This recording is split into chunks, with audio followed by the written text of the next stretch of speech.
చిన్న ప్రార్థన చేసుకుని మనం పాటల్లోకి వెళ్దాం. మహాపరిశుద్ధుడా, మా పరలోకమందున తండ్రి, ఆశ్చర్యకరుడా, ఆశ్చర్యకార్యాలు చేసే దేవా నాయన, ఈ పరిశుద్ధ ఆదివారం నీ ప్రియకుమారుడని ప్రభు అయిన యేసుక్రీస్తు వారి పునరుద్ధాన దినం రోజు మేము సంఘముగా సమాజముగా నిన్ను కూడి ఆరాధించడానికి మీరు ఇచ్చిన గొప్ప భాగ్యాన్ని బట్టి నీకు వందనాలు తండ్రి. పాటల ద్వారా నిన్ను మహింపరిచినట్లు మీరు గొప్ప చూపండి. అదేవిధంగా వాక్యం ద్వారా నాతో మా అందరితో మీరు మాట్లాడి మమ్మల్ని బలపరచండి. ఈ ఆరాధన అంతట్లో మీరే మహిమ పొందమని మా ప్రభువును నీ ప్రియకుమారుడైన క్రీస్తు వారి పేరట ఈ ప్రార్థన మన వాళ్ళని అడిగి పెట్టుకుంటున్నాను మా పరమ తండ్రి, ఆమేన్. మనం పాటలు పాడుకొని దేవుణ్ణి, మన తండ్రి అయిన దేవుణ్ణి మనం స్తుతిద్దాం.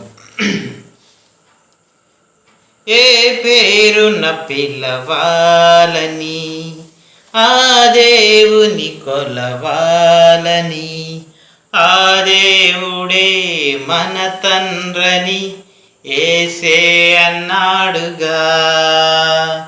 ఆ దేవుడే మన తండ్రని యేసే పిలిచాడుగా.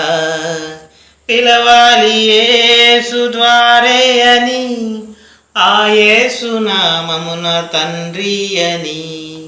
పిలవాలి యేసు ద్వారే అని, ఆ తండ్రి నామమున ఈయని.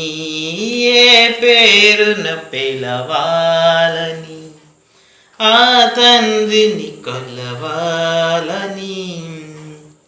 అందరికీ దేవుడొక్కడే, ఆ తండ్రికి నామమొక్కటే. నామము కంటే గొప్పది తండ్రి అనే అబంధము. నామము కంటే గొప్పది తండ్రి అనే అబంధము.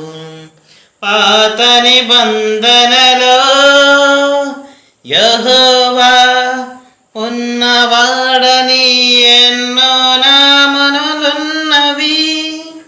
ఈ కొత్త నిబంధనలో ఈ పేరే లేదెక్కడ. ఈ కొత్త నిబంధనలో తండ్రి అని ఉందిక్కడ. యేసు ఆకాశము వైపు కన్నులెత్తి పరలోకమందున మా తండ్రి అని పిలిచాడు.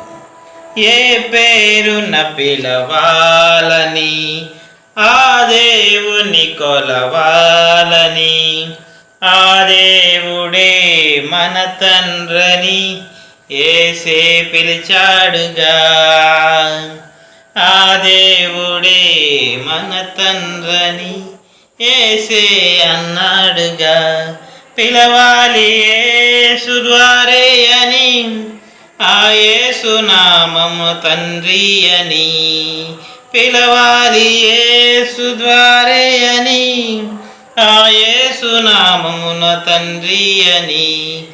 ఏ పేరున పిలవాలని ఆ దేవుని కొలవాలని. నిన్ను పిలుచుటకే పేరు ఉన్నది, గుర్తించుటకే అవసరం అది. దేవుడొక్కడే ఉంటే నీ తండ్రి తానే అయితే. పేరు కంటే గొప్పది గుణమే, పేరు కంటి తండ్రి గణమే. నీ తండ్రి గురించి నువ్వు చెప్పవా, ఆ తండ్రి కీర్తి నిలబెట్టవా. ఈ పేర్ల కోసం గొడవెందుకు, తండ్రి అనంటే బాధెందుకు. ఏ పేరున పిలవాలని ఆ దేవుని కొలవాలని, ఆ దేవుడే మన తండ్రని యేసే అన్నాడుగా. ఆ దేవుడే మన తండ్రని యేసే పిలిచాడుగా.